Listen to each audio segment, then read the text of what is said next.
Hi, I'm Steve Clemons, and I have a question. What role are some of America's tech giants, including Google, Meta, and Amazon, playing in support of Israel's war crimes against Palestinians? Let's get to the bottom line.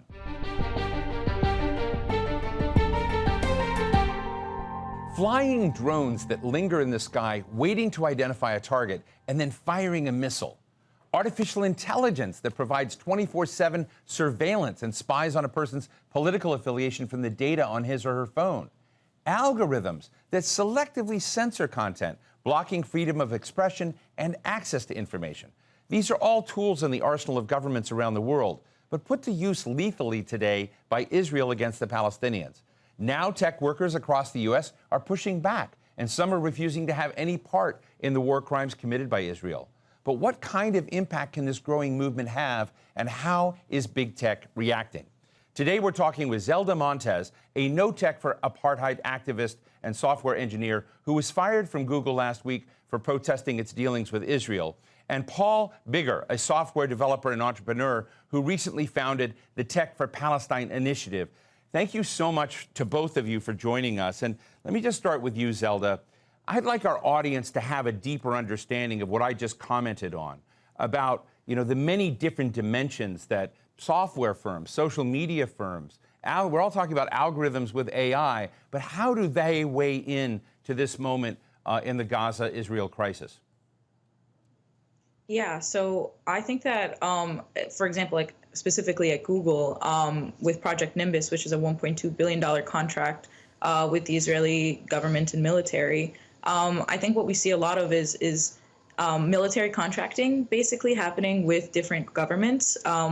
In this case, Google providing AI to the Israeli government and not being honest about the use cases in which they're supposed to be used. They say all of the time that this isn't directed at military use. But nonetheless, we see very concerning reporting coming out of Palestine about the use of AI in surveilling Palestinians and making a kill list of Palestinians, such as with Lavender, in tracking that kill list with Where's Daddy, and also targeting buildings and infrastructure such as with the gospel. I am starting to notice a lot of this aligning with when Project Nimbus was signed with the Israeli government back in 2021. We haven't seen the scale of mass destruction that we're seeing happening in Gaza until this year, until last year. And that aligns with the timing of entering that contract. And as a tech worker, it's very concerning to me that this AI is being created by workers who may not know the impacts of what their labor is having on the world. In the past, Zelda, the Google CEO, Sundar Pichai, has said, we are not in the business of war. But are you basically saying your company was in the business of war? And I think it currently is. And beyond just Project Nimbus, Google has contracts with the U.S. Department of Defense. And there has been a history of anti-militarism organizing amongst workers. Maybe Google hasn't been directly in the business of war in the past, but they have tried. And it's only been because of employee pushback, because of employee organizing, that hasn't happened sooner. And what we're seeing now is a response to our efforts to say no tech for genocide, no tech for apartheid, no tech for warfare, no tech for oppression or surveillance. And at this point, I think like Google has completely lost the idea of building for everyone. At this point, they really are just building for profit, even if that means at the expense of human lives. Paul, I read a post that you wrote, very powerful one called I Can't Sleep. I recommend people look for it and read it. And it raises something I've been struggling with myself, because I have many, many contacts and friends in Silicon Valley. And the truth is that most of my friends think they are working on things that will advance society, that will make the world a better place, that will solve many problems. And I guess my question to you is, what has happened from your perspective with the conscience and soul of Silicon Valley right now as you see it with this particular conflict, but with wars and conflicts in general? I think that Silicon Valley does think of itself as building for the future and trying to build for growth and scale and in ways that make the world a better place. But I think that what exactly it means to make the world a better place is very much rooted in US narratives. So the United States has always been on Team Israel, has always been putting aside the needs of the Palestinians and ignoring the needs of the other people who are oppressed there. And so when they say, we're making the world a better place, what it means is we're making the world a better place for America and for America's allies.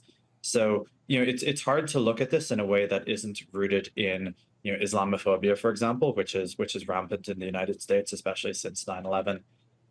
It's something where they're talking about canceling TikTok, for example. In fact, they have now banned TikTok, and the reason is because TikTok, even though it is a free speech mechanism, it is a free speech mechanism that goes against the needs of the United States, whereas the other social media networks, for example, Google, LinkedIn, and Meta, are all censored towards the needs of the United States. So it's never really been about we're making something that's great for everybody. It's really been about we are making things for the United States and honestly for money. How did Oh, go ahead, please, Zelda. Yeah, I wanted to add that I think a lot of times when engineers are told to build something, there's not a lot of critical thought about how that technology might be misused. So I think that engineers tend to trust their executives. And I think back when Google was an engineering company and not a business company, that may have been true, that you could trust your leadership to build something that was actually supposed to try to make the world a better place. But at this point, we've seen our executives at Google, for example, lie to us countless times about how the technology is being used.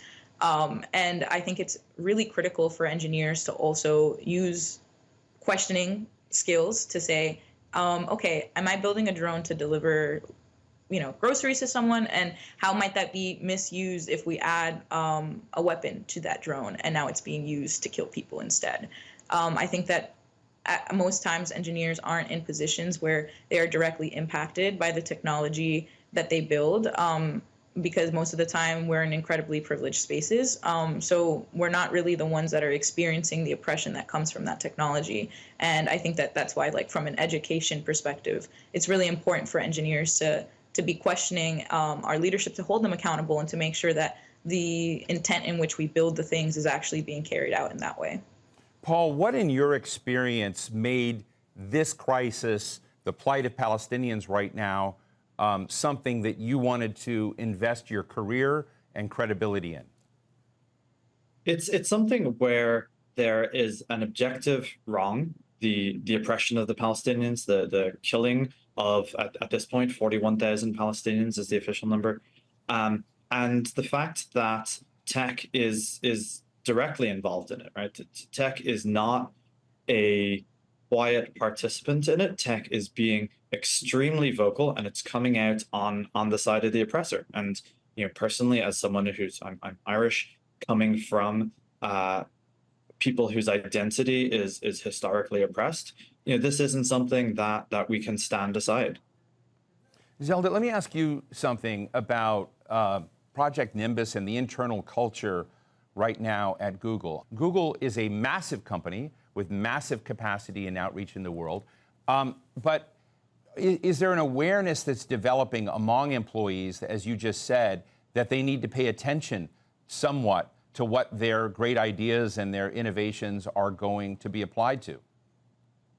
Yeah, I think that there's definitely an effort. I think that No Tech for Apartheid was really is really still trying to do that in the context of specifically Project Nimbus, but beyond that, to raise questions of if this is a contract that Google has signed, what other contracts might we not know about? What kind of transparency are we not receiving as employees? And how might our labor be used without our consent in ways that are going to hurt people?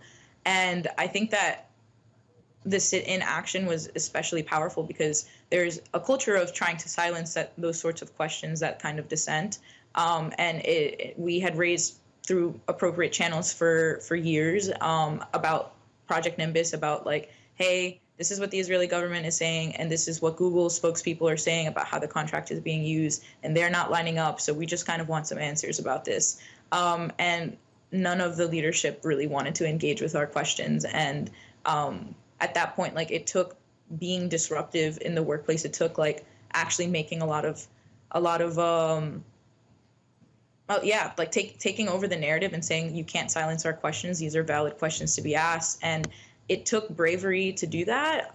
It took bravery for, I was one of the 9 people who also got arrested. It took bravery to say, I'm not leaving until Project Nimbus is dropped, or until like you escort me out of here. And I know that that serves a bigger purpose than just me, because I see now so many people reach out to me saying, hey, I saw what you did and I want to join No Tech for Apartheid. Like, how do I get involved? Even in the face of all the repression that we've been experiencing as well. You were speaking about the bravery of those who've taken it, but what is the after effect, the day after, feel like? Yeah. Well, I feel like personally, I had been experiencing actually a lot of harassment and doxing and spying in the office, for speaking up very loudly in the office about Project Nimbus and trying to spread awareness about it.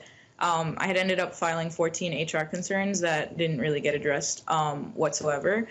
And for me, part of taking that risk and knowing that that there was very likely for me a potential to lose my job, because I was willing to risk arrest, I already knew that Google didn't care about me. That doesn't make it too much easier. I have only been working, and I've only been out of college for like almost 2 years at this point. I'm very early in my career, but I think that any of the opportunities that I might lose right now will be worth it in the grand scheme of things. I think that it serves, again, like a purpose much bigger than mine. I will figure things out. The right doors will open up, and the ones that have to stay closed will stay closed. I personally don't have any interest in working for any place that wouldn't allow me to speak up and say no tech for genocide. I think that good riddance with those places. But nonetheless, it is something that I am leaning into my community a lot for support, because there is community there. And I think that that's like about building the trust with the people around you to make sure that you're not facing these things alone. 5 years ago, there was a project, there was an AI project at the Department of Defense that Google was very much a part of, called Project Maven. And in that case, Google's leaders did, in fact, join with its workers and its engineers, and it withdrew from that project. What do you think has changed? Or do you think they're different in some way, that Google maintained its role in Project Nimbus now and did something different 5 years ago? I think honestly, it's Islamophobia. A huge part of it is Islamophobia. It's the fact that the kinds of lives that No Tech for Apartheid are speaking up for and in defense of are not the lives that the United States government and Google particularly care about. They are lives that have been already rendered indispensable by this current society here in the United States. And for many of us, we know that that's not the real case. We know that all of those lives matter. We know that I personally have felt so much immense grief around all of the death and destruction that we've seen coming out of Gaza. But I also think that it's an element of money. We've seen these companies grow so much more money hungry, and even at the expense of I don't think that Google cares about their workers the way that they used to say that they did. We see that as well with the layoffs. And so if Google is almost at $2 trillion of valuation and they're still having layoffs, even though theoretically they really never need to lay anybody off, I think that just shows that they don't care as much about the workers as they do about the money that they're able to make for the execs to be able to continue to be in power. Paul, there are other platforms and technologies that are part of this picture that you've written about and commented on. One of them is WhatsApp. WhatsApp is a hugely popular communications device. How is WhatsApp being woven into this war situation in ways that our public should be aware of? So I think the thing to realize, like Zelda is saying, where leadership and workers are not on the same page, there actually is fundamentally within a lot of these organizations a desire to be pro-Israel. Within Google, there are an awful lot of people who are, Zelda mentioned all the harassment that she was facing internally. That's something that we're hearing in every social media company, in every big tech company, which where the leadership are actively taking the side of Israel, and they're actively taking the side of genocide.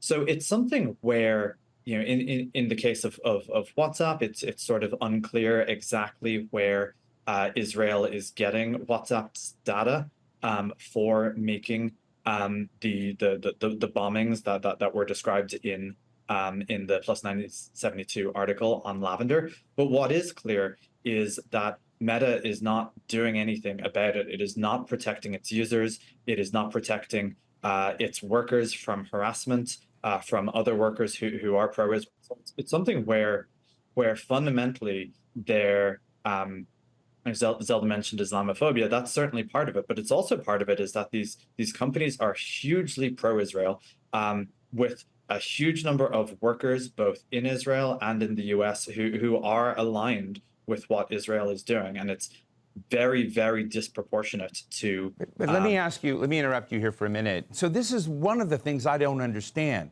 Is I can understand the pro-Israel stance inside a tech company. Why aren't they demanding precision as opposed to indiscriminate killing and bombing?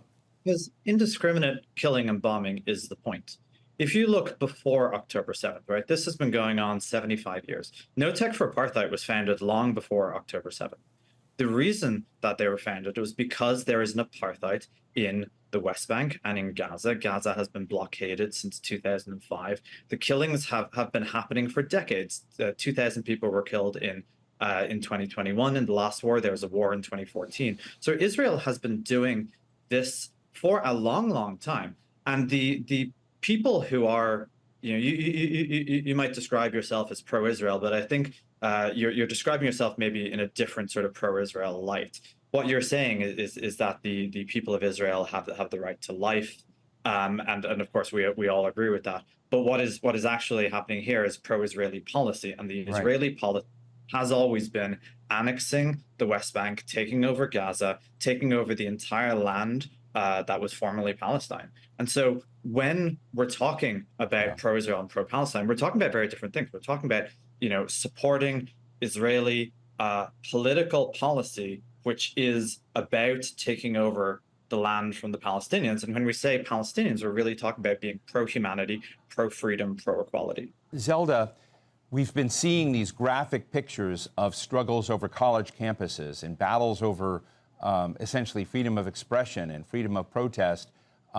What's your take on that, and how aligned are you or not with some of what we're seeing on campuses around the country? Yeah, well, I was at Columbia University yesterday, so I feel like I'm with the students. I am seeing the way that the United States is responding to all of this. They are really scared of worker power. They are really scared of student power, because students are also the future workers. And if they have that same energy brought into their workplaces, they're not going to be able to just tell employees to do as their employer wishes. There's going to be a sense of questioning there. And what I'm seeing in terms of Google arresting their own employees, in terms of college campuses calling state troopers, for example, in University of Texas, or calling cops on their own students as well, is that they are afraid that the world power is afraid of what is taking place in these campuses, and they're afraid of the tides that are shifting right now, and they're employing any means necessary for that repression. And they're trying to have people be afraid to speak up and to know what is right and to act within what is right. And what we're seeing even more beautifully is resistance to that fear, and is community in response to that fear, and is finding joy with one another, despite the fact that these violent mechanisms are being employed against us. Paul, what are the reform strategies? I mean, the technology world is so intertwined, and particularly among allies like the United States and Israel, but I'd also put Europe in that camp, Japan, and you've got a lot of networks where it's just, we have a world where it's very, very hard to just say we're no longer entwined. How do you be responsible today, a person of conscience, in the tech world? What sorts of reforms do you want to see applied to this? Yeah, I think there need to be an awful lot of reforms. Some on the side of AI, we need to be focused on responsible AI. We need to have international agreements in the same way that we did after World War II. After Gaza, we have to look and say, how is AI being used? How is automation being used in attacks against civilians? And I think we need to say that at no point should any AI be involved in any way in making a life or death decision. So that's one side of it. I think the other side of it is that we need to shine sunlight on everything that has been happening throughout this war, throughout all of the big tech companies, and be open about the mechanisms of suppression. So the social media suppression in particular. How did it happen? Who was affected? Whose thumb is on the button? Who has control? Who is able to make the decisions? Because right now the decisions are being made by a very, very small number of people, and those people are very aligned with each other. And it's the same movement that we see in every university is cracking down on students in the same way. Why is that? Every big tech company is cracking down on pro-Palestinian content in the same way. Every congressman is cracking down on UNRWA, for example, or into Israel. Why are all these things happening in the same way? Real quickly, last comment to you, Zelda. As an activist, No Tech for Apartheid, how will you know whether you're making success, you're gaining ground or not? I feel like we are making ground. We're seeing a lot of resistance to that fear. I'm noticing, like I said, a lot of people have reached out, have been interested in joining No Tech for Apartheid, even in the face of all the repression, even in the face of the firings, even in the face of the arrests. I am also noticing that for me, part of why I did the sit-in was because I wanted to see Google held accountable, and not just Google, tech companies in general, held accountable for their profit and complicity in the genocide. And I'm already starting to see, I think the Canada House of Commons recently had a hearing or something about putting forward a motion to have Google answer to the fact that they provided a statement in December of 2023 saying that Project Nimbus wasn't directed at military use, and that Time magazine reported otherwise. And this was 2 days after our sit-in. I think that we are making waves in the media and in people's hearts and minds. I think that we're inspiring people to take a stand, even if it means doing a hard thing where there's risk associated. And I think ultimately I want to see workers rise up and take control of their own labor again, and to bring this struggle into the workplaces, because Google isn't the only place that is complicit in this genocide, that is profiting from this genocide. And ultimately, it's workers who have the power to end it. Well, thank you to you both for your candor and your time today. Zelda Montes, ex-Google employee with No Tech for Apartheid, and Paul Biggar, founder of Tech for Palestine. Thank you so much to both of you for joining us. Thanks for having us. Thank you. So what's the bottom line?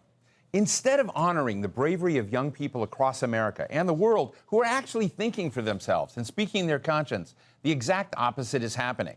Many private companies are creating a climate of fear and retribution when people dare to speak about Palestine. And universities are inviting military-style police to break up peaceful protests against Israel's war on Gaza. Were companies that did business with South Africa during apartheid complicit in propping up that racist state? Yes, they were. A growing number of American thinkers and politicians are saying that history is repeating itself now with Israel.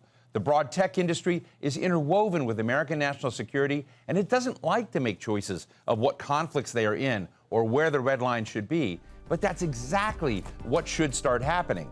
Otherwise, these companies should be honest about the fact that they're actually providing the software and the hardware and the algorithms to profit from war. And that's the bottom line.